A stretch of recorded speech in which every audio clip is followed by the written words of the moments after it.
नमस्कार। इस अंक में आप सभी का बहुत बहुत स्वागत है। सीबीएसई ने 27 फरवरी 2026 को एक नया सर्कुलर जारी किया, सर्कुलर नंबर 8/2026। उस सर्कुलर में अपने महज 12 दिन पहले दिए गए आदेश को तत्काल प्रभाव से वापस ले लिया गया, अर्थात शिक्षकों के लिए 6 महीने का ब्रिज कोर्स का नोटिस को वापस ले लिया गया। 13 फरवरी 2026 को सर्कुलर नंबर 5/2026 को जारी किया गया था, जिसमें उन प्राथमिक शिक्षकों के लिए 6 महीने का NIOS ब्रिज कोर्स अनिवार्य कर दिया गया था जिन शिक्षकों की नियुक्ति बीएड डिग्री के आधार पर 2018 से 2023 के बीच में हुई थी। अब उन शिक्षकों को फिलहाल इस कोर्स के लिए पंजीकरण कराने की आवश्यकता नहीं है। इस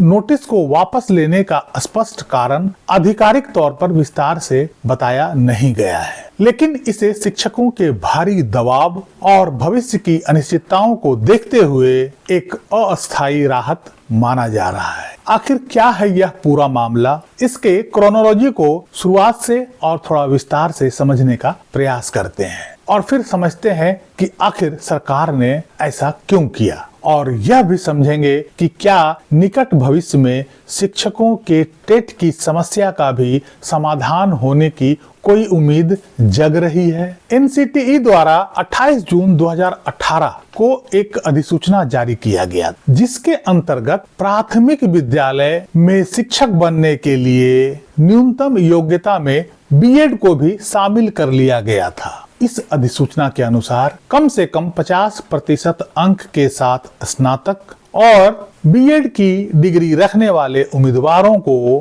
प्राथमिक शिक्षक के पद के लिए पात्र बनाया गया, लेकिन इसमें एक शर्त जोड़ा गया था कि यदि कोई बीएड डिग्री धारक उम्मीदवार प्राथमिक शिक्षक के रूप में नियुक्त होता है तो उसे नियुक्ति के 2 साल के भीतर NCTE द्वारा मान्यता प्राप्त प्राथमिक शिक्षा में 6 महीने का ब्रिज कोर्स करना आवश्यक होगा। यह मामला हाई कोर्ट होते होते सुप्रीम कोर्ट तक पहुंच गया। 11 अगस्त 2023 को सुप्रीम कोर्ट ने बीएड धारकों को प्राथमिक शिक्षक पद के लिए अयोग्य घोषित कर दिया और NCTE की 28 जून 2018 का नोटिफिकेशन को रद्द कर दिया, जिसमें बीएड डिग्री धारकों को 6 महीने के ब्रिज कोर्स के साथ प्राथमिक शिक्षक बनने की अनुमति दी गई थी। केस का टाइटल था देवेश शर्मा बनाम भारत संघ। सुप्रीम कोर्ट का कहना था कि प्राथमिक स्तर के बच्चों को पढ़ाने के लिए बीएड के बजाय बीटीसी और डीएलएड धारक ही ज्यादा उपयुक्त है। सुप्रीम कोर्ट का तर्क था कि यदि बीएड धारकों को 6 महीने का ब्रिज कोर्स करने की आवश्यकता है तो इसका सीधा अर्थ है कि वे मूल रूप से प्राथमिक शिक्षा के लिए प्रशिक्षित नहीं है। हालांकि 11 अगस्त 2023 का सुप्रीम कोर्ट का इस आदेश से भविष्य की नियुक्तियों पर तो रोक लगा दिया, लेकिन 8 अप्रैल 2024 के एक स्पष्टीकरण आदेश में कोर्ट ने कहा कि 28 जून 2018 से 11 अगस्त 2023 के बीच जिन बीएड शिक्षकों की नियुक्ति प्राथमिक शिक्षक के लिए हुई है उनकी नौकरी सुरक्षित रहेगी और उन्हें अपनी नौकरी बरकरार रखने के लिए 6 महीने का ब्रिज कोर्स करना आवश्यक होगा। 13 फरवरी 2026 को सीबीएसई ने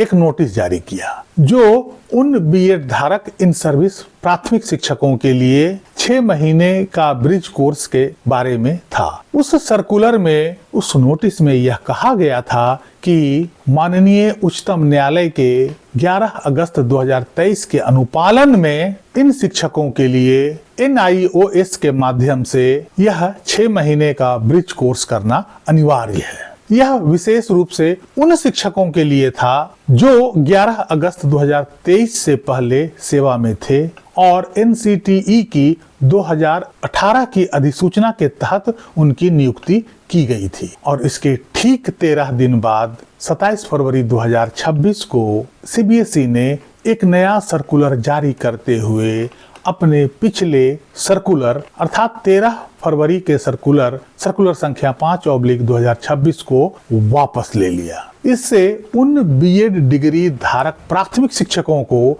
बड़ी राहत मिली है जो नौकरी बचाने के लिए इसे अनिवार्य मान रहे थे। अब उन्हें निकट भविष्य में 6 महीने का ब्रिज कोर्स करने की आवश्यकता नहीं होगी और इसके लिए उन्हें पंजीकरण भी नहीं करना होगा और 27 फरवरी के नए सर्कुलर से 13 फरवरी का पुराना सर्कुलर अमान्य हो गया, निष्प्रभावी हो गया। हालांकि बीएड धारकों को ये जो राहत मिली है, ये राहत टेम्पररी है और तत्कालिक है।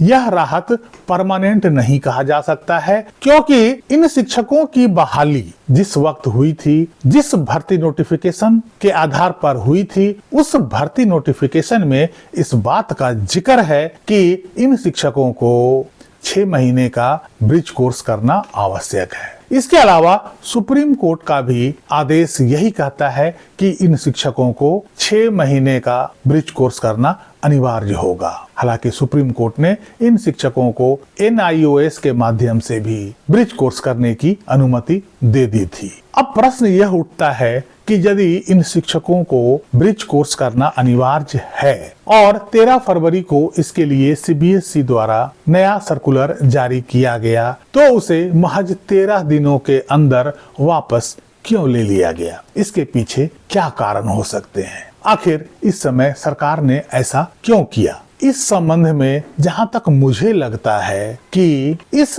राहत के पीछे सबसे बड़ा कारण आगे आने वाला 5 राज्यों में चुनाव है। सरकार उन शिक्षकों को तत्काल राहत देकर अपना वोट बैंक साधने की कोशिश की है। हालांकि उन शिक्षकों को इससे केवल और केवल टेम्पररी राहत ही मिला है, यह राहत परमानेंट नहीं है। फिर भी सरकार ने उन वोटों को साधने का अच्छा प्रयास करी है। सरकार नहीं चाहती है कि किसी भी प्रकार से उनका कोई भी वोट का नुकसान हो। ऐसे में अब कयास लगाया जा रहा है कि सुप्रीम कोर्ट के 1 सितंबर के निर्णय से देश के 25 लाख शिक्षक प्रभावित हैं और यह सरकार के लिए बहुत बड़ा वोट बैंक है। तो क्या अब सरकार उन 25 लाख परिवारों के वोट को सिक्योर करने के लिए उनको इस समस्या से निदान देने का कोई रास्ता ढूंढ रही है? क्या चुनाव से पहले सरकार कोई ऐसा रास्ता निकालने के बारे में सोच रही है या प्रयास कर रही है जिससे देश के 25 लाख परिवारों के वोट को सुरक्षित किया जा सके? क्योंकि इतनी बड़ी संख्या में शिक्षक प्रभावित हैं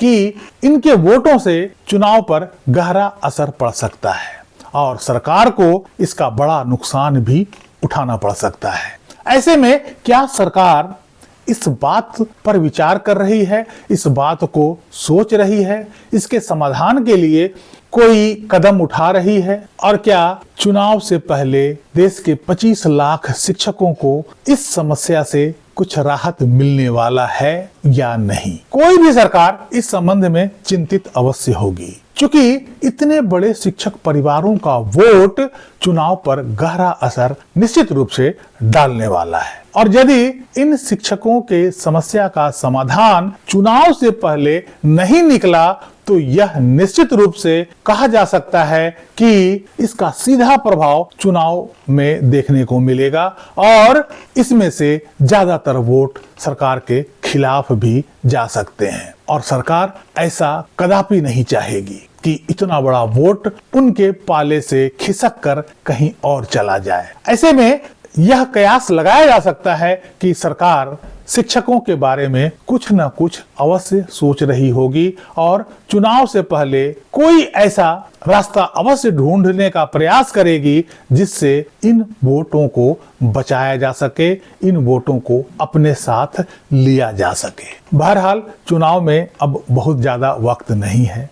यदि सरकार शिक्षकों के समस्या के लिए चाहे वो अपने वोट बैंक साधने के ही उद्देश्य से कोई प्रयास कर रही है तो यह शिक्षकों के हित में होगा और यदि ऐसा कोई रास्ता निकाल रही है तो चुनाव से पहले शिक्षकों को बड़ी राहत मिलने की उम्मीद हो सकती है। इस सर्कुलर को देखते हुए ऐसी संभावना बन रही है कि सरकार देश के 25 लाख शिक्षकों के वोट को साधने के लिए आने वाला चुनाव से पहले टेट की समस्या का समाधान के लिए कोई सकारात्मक पहल अवश्य करे।